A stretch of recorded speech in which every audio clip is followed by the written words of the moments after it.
to my viewers a big announcement. You're the first to hear, but I have purchased a piece of land. Land. I have evolved, and I remember when my lawyer Rich, who was on one of our podcasts, when he texted me that the buyer accepted my offer for a piece of land, I just felt it in my soul. Land. That I've evolved. Yeah. I'm a pioneer. It's one thing matters. There's one thing that keeps us alive. It's land. Yeah, I'm a property owner. Land. Yes. I'm a taxpayer. Yes. I contribute to this society, and so and you own property. You could build on it. I can build. I can do lots of things. You can farm. I can farm. So this is kind of what I'd like to announce to the pod crafters. So I've purchased a fifth of an acre in the Larkinville district of Buffalo. Oh, yeah. Yeah. So it's a pretty cool property, and I'm very excited. Right now, my ideas is I'm hoping to build a tiny house in some sort of a food forest or forest garden. So basically a tiny house. Yeah. So right now, my name that I'm thinking to call is called the Bull Moose Dzialka. Okay, So, Bull Moose Dzialka. What is Dzialka? Polish? So Dzialka is the Polish for like a lot or a piece of land. So in Poland and in Eastern Bloc communist countries, they have this culture of just cultivating a piece of land and relaxing on it. So when I heard this word and this culture, I was like, that's what I want to do. I just want to have a piece of land. I want to cultivate it and I want to relax on it. So Dzialkvania or Dzialka. It's like their culture. So there's the Dzialka. Interesting. Okay. So my lot, it has the front is like a parcel, like a 30 by 100 parcel with a house burnt down on it like 8 years ago. So it's just a vacant lot. But in the back is like a 60-foot by 100-foot Dzialka, or just a backyard that I could. I gotta come to your land. Yeah, the ants all came on Saturday. God dang it! What am I doing? I'm not going to your land at all. I gotta do that one of these days. Yeah, I haven't even visited your mom. Yeah, I feel bad. Yeah, but anyway, I'm excited because when I bought the land, I've been wanting to do like a food forest or a forest garden on it. So I buy the land and I'm walking on it with the neighbor, and right now there's 3 apple trees, a pear tree, a plum tree, and 2 grapevines already growing on it. So I was like, what is my luck? 2 grapevines. 2 grapevines. That's cool. Yeah. So I already got food growing on it, so I'm very excited to do that. And, I've been studying permaculture. I've been registered for a class at Cornell University. So I'm an Ivy League graduated. Much better than SUNY Oneonta. Oh, wow, that's cool. I'm impressed when you... Oh, that's great. Yeah, so learning about horticulture and gardening and organic farming, and I'm very excited to get started. But you also named it the Bull Moose? Bull Moose. After the party? So Bull Moose is... The address number is 26. Yeah. And as we all know, the 26th president of the United States is Teddy Roosevelt. Okay, yeah. So... And he's I'm reading about him. He's my all-time, just... great person. So I've been reading his biography. Okay, good for you. Okay. He seems, you know what I mean? He seems like what certain people fantasize Trump to be. Did you get that?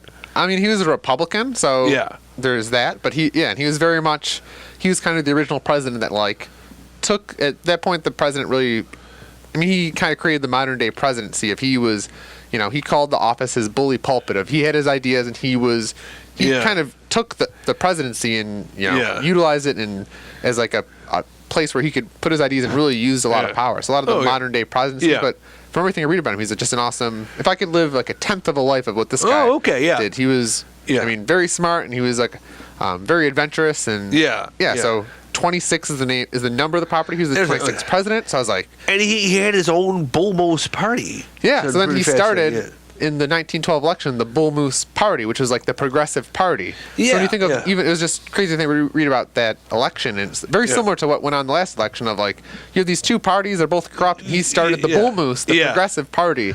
Interesting, but it never went anywhere. It would be nice if it came back. Yeah, we need a Bull Moose party. We do. We need people from both parties to leave their party and say, we're going to be less full of crap. And the whole thing. We need a party that's for the people, not for corporate interests. Yeah. Teddy Roosevelt, he railed against corporations and powers, and he was for the people, which is yes. That's why I say it's what some people think Well, I know. Whenever you mention Trump, it becomes this weird, toxic thing. But people are looking for this like genuine leader who's actually outside of the box. Yeah. You know, I have my own opinions on what's going on. But yeah, he genuinely was his own thing. Yeah. His own. And also the Bull Moose is like I obviously have been living in a van, and now with this property, my van goes from kind of like a home to now becoming like a work van. So yeah. And bull moose is like a very strong kind of animal. Yeah. So now my van becomes like a work moose. Yeah. Yeah, like a work moose or a work van, and now it's going to be responsible for like transporting supplies to my property. Yeah. And building. Like I want to build a tiny house, so I want to build it out of like completely salvaged materials. So you have to get little tiny tools. Yeah, tools, and I'll want to build with my bare hands. Yeah. So okay. I think my van will now be responsible for like transporting supplies to my property. Yeah. And yeah. Ooh, okay. Well, good luck with it. You know what? I want to. I'll try to help you when I can. Well, that's the thing, because obviously in our culture we have lots of people. There's shows like Tiny House Nation. Yeah. And all these like tiny house shows, but or Property Brothers. And Yeah. the problem that I see with these shows is, I mean, I don't know if for some reason people they really like shows where they are like watching like people build their houses or make their houses. And the problem with these is they're very passive, right? Yeah. So you sit there for half an hour, you watch these people go to 3 shows, 3 houses, they pick their house, and then you just passively sit there and you go, oh, they picked the wrong house. So I want to somehow make this, how can I make the building of my own house interactive, right?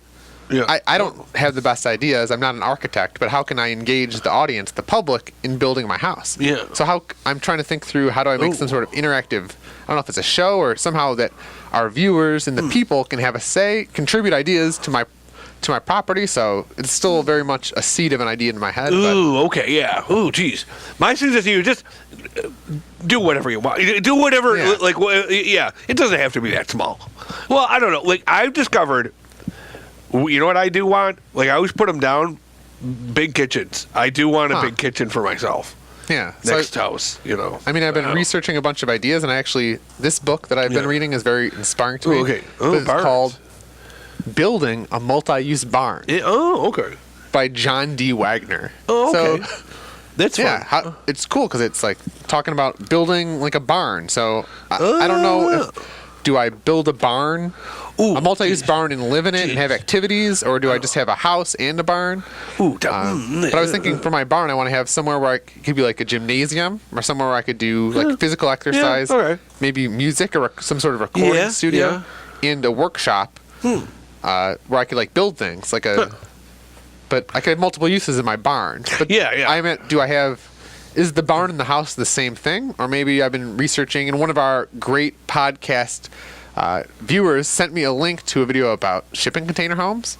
So those are an interesting idea. So that's where I'm kind of at now. I'm very much, I have all these ideas. How do I organize them? Do I have a tiny house and a multi-use barn? Or is the tiny house integrated into the multi-use barn? It's supposed to get that. And the forest gardening. So we'll see. But I'll somehow find a way to engage our audience and the community. Because I don't have all the ideas. I don't have all the answers. But how can I engage you? You guys, you guys send me ideas. Send me, and we'll talk about them, and we'll research them. And Would you want a moat? Sure. Oh, okay. Yeah. Why not? Okay, yeah. Well, yeah. Yeah, you could have like a koi pond that goes around the property. That is, you could. Yeah, little kois and fun. Yeah, stuff they would keep you safe. The kois, and no one would ever attack you. So why not? Yeah, they wouldn't. Yeah. Why not have a koi pond? But if they did, they'd get wet. Take that. Yeah, they would definitely be wet. Yeah. Okay.